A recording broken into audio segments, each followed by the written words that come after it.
Contacté par les dirigeants du Bayern Munich, Zinedine Zidane serait prêt à devenir le nouvel entraîneur du géant allemand. Moins d'un an après, le Bayern Munich est de nouveau en quête d'un nouvel entraîneur. Successeur de Julian Nagelsmann l'hiver dernier, Thomas Tuchel quittera en effet le club bavarois à la fin de la saison. Conséquence de la série de mauvais résultats enregistrés ces dernières semaines. Dos au mur en Ligue des Champions après leur défaite sur la pelouse de la Lazio Rome, les Munichois ont sans doute dit adieu à leur titre de champion en Bundesliga. Cette fois, les dirigeants du Bayern ne sont pas pressés par le temps et comptent bien faire le bon choix les échecs Tuchel ou Nagelsmann. Les champions d'Allemagne ont dressé une shortlist sur laquelle figurent les techniciens les plus convoités du moment, Xavi Alonso, Jürgen Klopp ou Zinedine Zidane. À en croire la presse allemande, l'actuel entraîneur du Bayer Leverkusen, qui n'en finit plus d'impressionner, est la priorité du géant munichois. Mais la tâche ne sera pas simple pour le Bayern, et pas seulement parce que l'ancien milieu de terrain est sous contrat jusqu'en 2026 avec le club de Rhénanie. Le coach espagnol est également convoité par de nombreux cadors parmi lesquels Liverpool ou le FC Barcelone. Les négociations bientôt ouvertes ? Le Bayern Munich a bien conscience de la situation et a déjà sondé Zinedine Zidane. Et à en croire le spécialiste transfert Ekrem Konur, l'ancien meneur de jeu se serait montré intéressé, séduit par l'idée d'entraîner le record de Meusité et des discussions devraient bientôt débuter entre les deux parties. Interrogé au sujet de son ami, Christophe Dugarry a d'ailleurs validé une possible signature du héros du 12 juillet 1998 au Bayern. Est-ce qu'il prend des cours d'allemand ? Je ne crois pas. Mais après, le championnat d'Allemagne est super. Les stades sont pleins, le championnat est hyper ouvert. Je pense que tous les entraîneurs rêvent d'entraîner un club comme le Bayern, a-t-il récemment expliqué. C'est le pied absolu. Je pense que ça fait partie des clubs parfaits pour Zidane. Le club parfait, c'est le Real Madrid, et il l'a fait et refait. Après, est-ce qu'il a envie d'y aller ? Je n'en sais rien. En bref. Thomas Tuchel quittera le Bayern Munich à la fin de la saison, moins d'un an après avoir succédé à Julian Nagelsmann. Le Bayern Munich explore des options pour son prochain entraîneur, avec Xavi Alonso, Jürgen Klopp et Zinedine Zidane en tête de liste. Zinedine Zidane montre un intérêt pour le poste, avec des discussions prévues, tandis que Xavi Alonso est la priorité malgré l'intérêt d'autres clubs. Real Madrid, le dernier grand projet de Florentino Pérez. Alors que le stade Santiago Bernabéu se termine, Florentino Pérez, le président du Real Madrid, prépare déjà un nouveau projet. Florentino Pérez ne s'arrête jamais. Alors qu'il a entrepris depuis des années les grands travaux du stade Santiago Bernabéu et que le stade est sur le point d'être complètement terminé, le président de la Maison-Blanche s'apprête à boucler la venue de Kylian Mbappé en provenance du Paris Saint-Germain. Et avec l'arrivée de Jude Bellingham l'an dernier, il espère ouvrir une nouvelle ère des Galactiques, moins clinquante qu'au début des années 2000, mais qu'il espère plus prolifique. Al Nassr, pourquoi Cristiano Ronaldo porte du vernis à ongles ?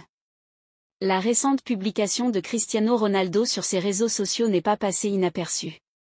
Si le quintuple vainqueur du Ballon d'Or a partagé une photo de lui et de son fils de 13 ans, Cristiano Junior, après une séance de gym, les internautes ont surtout remarqué un détail surprenant sur le cliché posté, le vernis présent sur les ongles de pied de l'attaquant d'Al Nassr. De quoi rapidement enflammer X, pourquoi a-t-il des ongles noirs, personne ne va parler des ongles peints en noir, se demandaient notamment différents supporters. Aussi surprenante soit-elle, la raison est désormais connue. Comme révélé par le quotidien allemand Bild, le Portugais ne peint pas ses ongles d'orteil en noir pour des raisons esthétiques mais pour éviter les champignons et les bactéries en tant qu'athlète. En effet, le vernis crée efficacement une couche protectrice et durcit les ongles des orteils, les empêchant d'être fissurés. Une technique utilisée par de nombreux sportifs, notamment chez les combattants de boxe et de MMA. Dans cette optique, le média précise que Mike Tyson a également régulièrement usé de ce procédé. Real Madrid, vers une incroyable surprise pour Courtois ? Et si Thibaut Courtois faisait son retour cette saison avec le Real Madrid après avoir subi une rupture des ligaments croisés en début de saison ? Le 10 août dernier, la nouvelle tombait, Thibaut Courtois, le gardien du Real Madrid, était victime d'une rupture des ligaments croisés et du ménisque. La pire blessure pour un footballeur qui allait éloigner l'international belge des terrains pour de longs mois. et qui poussait ses dirigeants à agir dans la précipitation pour le remplacer en allant finalement chercher le prêt de Kepa, l'Espagnol de Chelsea. Depuis la mi-août, le gardien des Diables Rouges prend son mal en patience et continue de travailler dans l'ombre, et visiblement, ses progrès sont conséquents. Courtois de retour en avril ? En effet, comme le révèle le média Relevo, alors que certaines prédictions lui promettaient déjà une fin de saison, l'ancien de l'Atlético Madrid pourrait bien faire son retour plus tôt que prévu. Son entraîneur Carlo Ancelotti espère même pouvoir compter sur lui pour le sprint final, c'est-à-dire à partir de fin avril. Au centre d'entraînement, le staff se dit tellement surpris qu'il préfère parfois ralentir ses séances par peur d'une rechute alors qu'il est largement en avance sur les temps de passage fixés.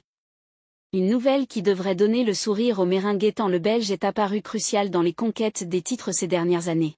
Selon Fichage, Manchester United envisage de recruter Vinicius Junior pour la saison prochaine, et les dernières informations suggèrent que le club anglais serait prêt à débourser près de 180 millions d'euros pour sécuriser le joueur brésilien âgé de 23 ans. Malgré le renouvellement récent du contrat de Vinicius avec le Real Madrid jusqu'au 30 juin 2027, Manchester United maintient un vif intérêt pour le talentueux ailier. La concurrence accrue avec l'arrivée probable de Mbappé au Real Madrid pourrait réduire les opportunités de jeu pour Vinicius, tant en tant que star que sur le terrain.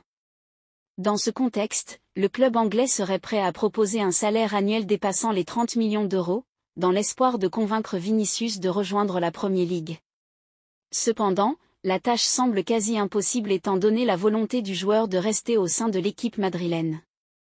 Une démarche qui reflète néanmoins le désir ardent de Manchester United de revenir à court terme sur le premier plan européen. Je suis le numéro 1 devant Rodri, Kroos, Kimmich et Enzo Fernandez.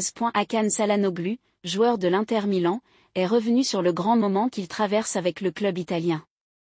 Hakan Çalhanoğlu, le milieu de terrain de 30 ans de l'Inter Milan, vit un grand moment dans sa carrière.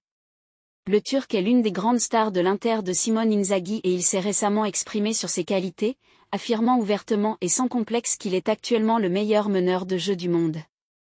Bien qu'il soit inhabituel pour les footballeurs de parler d'eux-mêmes en se mettant en avant, Hakan Çalhanoğlu, qui réalise une grande saison avec l'Inter Milan après avoir opéré une reconversion, n'hésite pas à se mettre en avant.